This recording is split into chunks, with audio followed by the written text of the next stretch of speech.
বাইরে যে রোদ আর ভ্যাপসা গরম, এই গরমে শরীর ও মনকে এক নিমিষে সতেজ করতে কাঁচা আমের বিকল্প আর কিছুই হতে পারে না। এক গ্লাস ঠান্ডা শরবত যেন সোজা কলিজায় গিয়ে শান্তি এনে দেয়। টক ঝাল মিষ্টির এক অদ্ভুত জাদুকরি স্বাদ নিয়ে আজ আমরা আপনাদের জন্য তৈরি করে দেখাবো একদম পারফেক্ট কাঁচা আমের পান্না। এর প্রতিটি চুমুকে পাবেন ফ্রেশ পুদিনা আর রোস্টেড জিরার দারুণ এক অ্যারোমা, যা আপনার সারাদিনের ক্লান্তি ধুয়ে মুছে সাফ করে দেবে। লাইফ অন এ প্লেটে সবাইকে স্বাগতম। চলুন আর কথা না বাড়িয়ে দেখে নেই এই গরমে ম্যাজিকের মতো কাজ করা এই রিফ্রেশিং ড্রিঙ্ক কিভাবে খুব সহজে ঘরেই তৈরি করা যায়। প্রথমে এই রেসিপিটি তৈরি করার জন্য আমরা নিয়ে নিচ্ছি 1 কেজি পরিমাণ কাঁচা আম। আপনারা যে কোনো প্রকার আম দিয়েই এই রেসিপিটি তৈরি করে নিতে পারবেন। এবার একটি করে আম নিয়ে আমরা প্রথমে চারদিক থেকে ছিলে নিচ্ছি।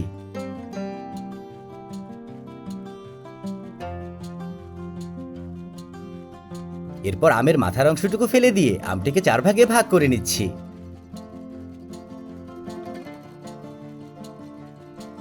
এবারে আমরা ভিডিওতে দেখানো নিয়ম অনুসারে আমের ভিতরে থাকা বীজের অংশটুকু আলাদা করে নেব।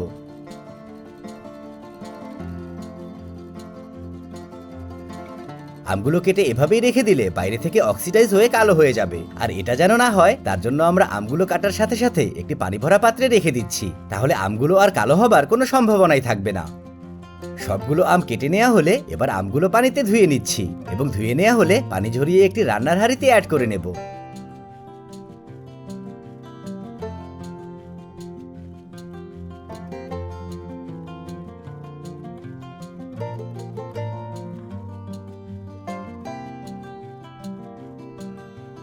এবার আমের সাথে অ্যাড করে নিচ্ছি 5 কাপ পরিমাণ পানি।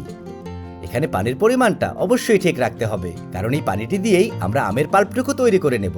আর পানির পরিমাণ কম বেশি হলে পাল্পের ঘনত্ব পারফেক্ট হবে না। এবার চুলার জাল হাই হিটে রেখে একটি ঢাকনা দিয়ে ঢেকে দিচ্ছি, যেন আমগুলো সেদ্ধ হতে শুরু করে।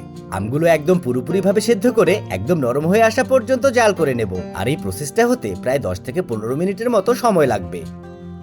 এবার প্রায় 15 মিনিট পর আমরা ঢাকনাটি খুললেই দেখতে পারবো আমগুলো পুরোপুরিভাবে সেদ্ধ হয়ে গেছে। তাই এবার একটি চামচ দিয়ে আমগুলো যতটা সম্ভব ম্যাশ করে নেব। এখানে আমগুলো পুরোপুরিভাবে সেদ্ধ হওয়াটা খুবই গুরুত্বপূর্ণ, কারণ আম যদি শক্ত থাকে তাহলে আমের পিউরেটাও দানাদার হবে এবং আম পান্না বানিয়ে খাওয়ার সময় সেই স্মুথনেসটা পাওয়া যাবে না। তাই আমগুলো ততক্ষণ পর্যন্ত সেদ্ধ করে নিতে হবে যতক্ষণ না আমগুলো ঠিক আমাদের মতো নরম এবং একদম গলে যাওয়ার মতো সফট হয়ে আসে। আমগুলো পুরোপুরিভাবে ম্যাশ করে নেওয়া হলে এবার চুলাটি বন্ধ করে হাঁড়িটি সরিয়ে নেব এবং একটি পাত্রের সাথে নিয়ে নেব একটি স্ট্রেইনার। এবার আমের মিশ্রণ থেকে কিছুটা করে মিশ্রণ অ্যাড করে নেব। এই প্রসেসটা আমের মিশ্রণটা কিছুটা গরম থাকা অবস্থাতেই করে নিতে হবে।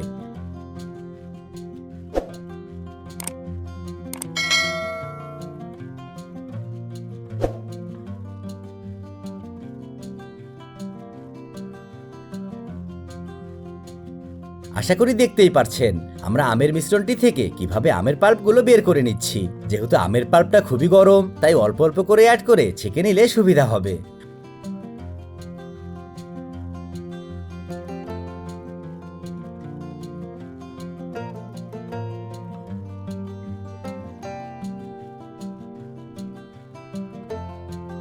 আশা করি দেখতেই পারছেন আমের পাল্পটুকু সেপারেট হবার পর আমের সাথে যে বীজের ছালের অংশটুকু ছিল তা পুরোপুরিভাবে আলাদা হয়ে গেছে।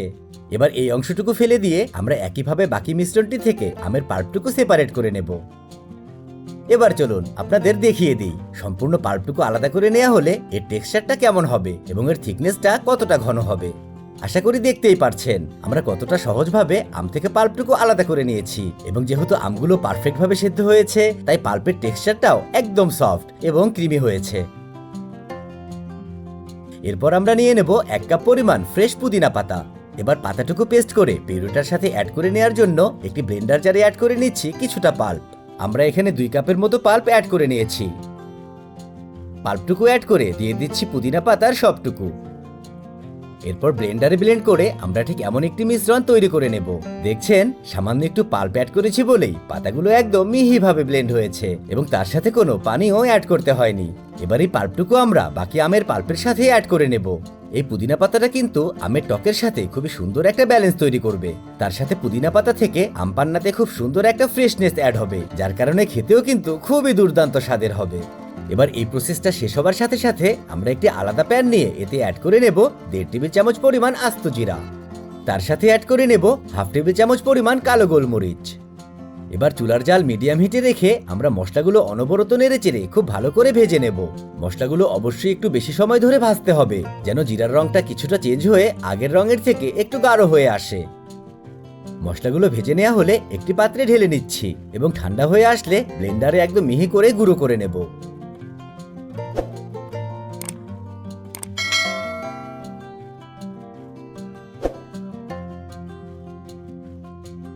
এবার একটি ছোট পাত্রে নিয়ে নিচ্ছি 2 টেবিল চামচ পরিমাণ তোকমা। তার সাথে দিয়ে দিচ্ছি পর্যাপ্ত পরিমাণে পানি।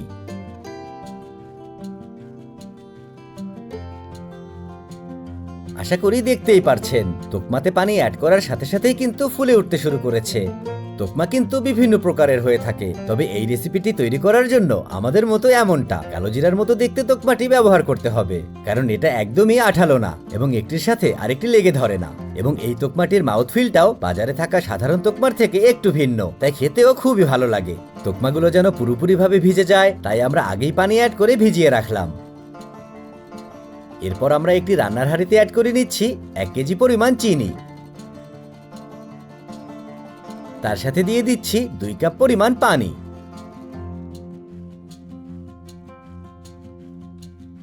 এবার চুলার জাল মিডিয়াম হিটে রেখে চিনিটুকু পুরোপুরিভাবে গলিয়ে নেব। চিনি পুরোপুরিভাবে পানির সাথে মিশে যখন শিরাতে বয়েল চলে আসবে, তখনই আমরা অ্যাড করে নিচ্ছি আমাদের প্রথমে তৈরি করে নেওয়া আম এবং পুদিনার পিউরের সবটুকু। এবার চুলার জাল মিডিয়াম টু হাই হিটে রেখে আমরা আমপান্নার মিশ্রণটি তৈরি করে নেব। এখানে কিছু কথা বলে রাখি, তার মধ্যে সবচেয়ে গুরুত্বপূর্ণ হলো বিভিন্ন প্রকার আমে কিন্তু টকের পরিমাণ বেশ কম বেশি হয়ে থাকে, যার কারণে এই রেসিপিটি তৈরি করার পর কারো কাছে চিনির পরিমাণ কম, কারো কাছে বেশি মনে হতে পারে। তাই অবশ্যই রেসিপিটি তৈরি করার আগে যাচাই করে নিতে হবে আমে টকের পরিমাণ কেমন এবং সেই অনুযায়ী চিনিটুকু অ্যাড করে নিতে হবে। তবে ব্যালেন্সড একটি স্বাদ পাওয়ার জন্য আপনারা আমাদের মতো 1 কেজি আমে 1 কেজি চিনি ব্যবহার করলেই চলবে। শিরাতে যখন আমরা আমের পিউরিটুকু অ্যাড করেছি তখন থেকে শুরু করে প্রায় 20 মিনিটের মতো এই পিউরিটুকু অনবরত নেড়ে চেড়ে জাল করে নিচ্ছি, যেন এর থেকে কাঁচা ভাবটা দূর হয়ে যায় এবং এই মিশ্রণটি বেশি সময়ের জন্য সংরক্ষণ করা যায়। প্রায় 20 মিনিট ধরে আমের মিশ্রণটি জাল করে নেওয়ার পর পিউরিটুকু বেশ অনেকটা ঘন হয়ে আসবে, আর এই সময় আমরা একে একে অ্যাড করে নেব বিট লবণ 1.5 টেবিল চামচ। তার সাথে অ্যাড করে নেব পিঙ্ক সল্ট অথবা লবণ 1/2 টেবিল চামচ। এবারে অ্যাড করে নেব কয়েক ফোঁটা গ্রিন ফুড কালার, এটা একেবারেই অপশনাল, আপনারা চাইলে স্কিপ করতে পারেন। এবার সবশেষে অ্যাড করে নিচ্ছি জিরা এবং গোলমরিচ দিয়ে তৈরি করা মশলার সবটুকু। সবগুলো উপকরণ অ্যাড করে নেওয়া হলে আমরা ঠিক একইভাবে আরো 5 মিনিট জাল করে নেব। এই সময় খুব বেশি জাল করে স্বাদটা নষ্ট করে ফেলা যাবে না, তবে এই পিউরেটুকু রান্নার প্রথম থেকে শেষ পর্যন্ত অবশ্যই অনবরত নাড়তে থাকতে হবে, তা না হলে কিন্তু নিচে লেগে ধরতে পারে। আশা করি দেখতেই পারছেন মিশ্রণটি এই পর্যায়ে বেশ অনেকটা ঘন হয়ে এসেছে। এবার আমরা এর থিকনেসটা চেক করে নেব, যার জন্য চামচ থেকে কিছুটা মিশ্রণ নিয়ে আঙ্গুল দিয়ে ঠিক এভাবে চেক করব। মিশ্রণটা কিন্তু আঠালো হবে, তবে খুব বেশি আঠালো না যে আঙ্গুলের মাঝে তার তৈরি হয়। এবার এই পর্যায়ে আমরা চুলার জাল বন্ধ করে দেব এবং যখন মিশ্রণটি বেশ অনেকটা ঠান্ডা হয়ে আসবে তখন আমরা এতে স্বাদ ব্যালেন্স করার জন্য দিয়ে দেব 3 টেবিল চামচ পরিমাণ লেবুর রস। লেবুর রসের কারণে টক মিষ্টির মধ্যে একটা পারফেক্ট ব্যালেন্স তৈরি হবে। তার সাথে লেবুর রসে থাকা সিট্রিক অ্যাসিড এই মিশ্রণটি সংরক্ষণ করার জন্য প্রিজারভেটিভ হিসেবে কাজ করবে, তাই বেশ অনেক দিনের জন্য সংরক্ষণও করা যাবে এবং মিশ্রণটি ক্রিস্টালাইজ হবে না। এই পর্যায়ে আমপান্না তৈরি করার জন্য আমাদের মিশ্রণটি একদমই রেডি। এবার চলুন আপনাদের দেখিয়ে দেই এই অসাধারণ মিশ্রণটি আপনারা কিভাবে সংরক্ষণ করে নেবেন। সর্বপ্রথমে আমপান্নার মিশ্রণটি সংরক্ষণ করার আগে পুরোপুরিভাবে ঠান্ডা করে নিতে হবে। তার সাথে মিশ্রণটি অবশ্যই একটি কাচের জারে ভরে সংরক্ষণ করতে হবে।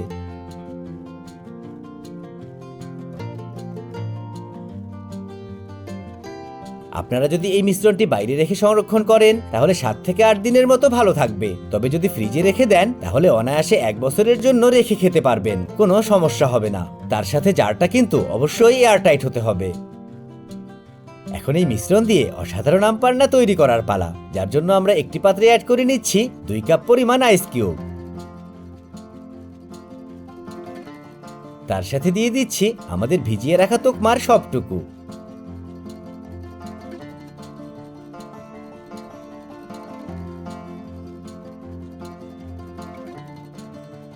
এবার দিয়ে দিচ্ছি বড় চামচ দিয়ে 3 চামচ পরিমাণ আমপান্নার মিশ্রণ।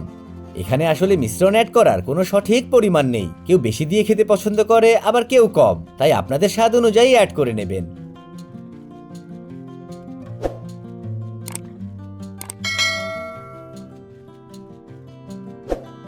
এরপর অ্যাড করে নিচ্ছি পাতলা করে কাটা 10 থেকে 12টি লেবুর স্লাইস। তার সাথে একটু ফ্রেশনেস অ্যাড করার জন্য পুদিনা পাতা 2 টেবিল চামচ। সবশেষে অ্যাড করে নিচ্ছি 700 ml পরিমাণ ঠান্ডা পানি। এবার সবকিছু একসাথে খুব ভালো করে মিশিয়ে নেব, যেন লেবু থেকে আরো একটু ট্যাঙ্গিনেস অ্যাড হয় এবং পুদিনা পাতা থেকে এর ফ্লেভারটা ছেড়ে দেয়। দেখছেন এখনই কিন্তু কতটা লোভনীয় দেখাচ্ছে।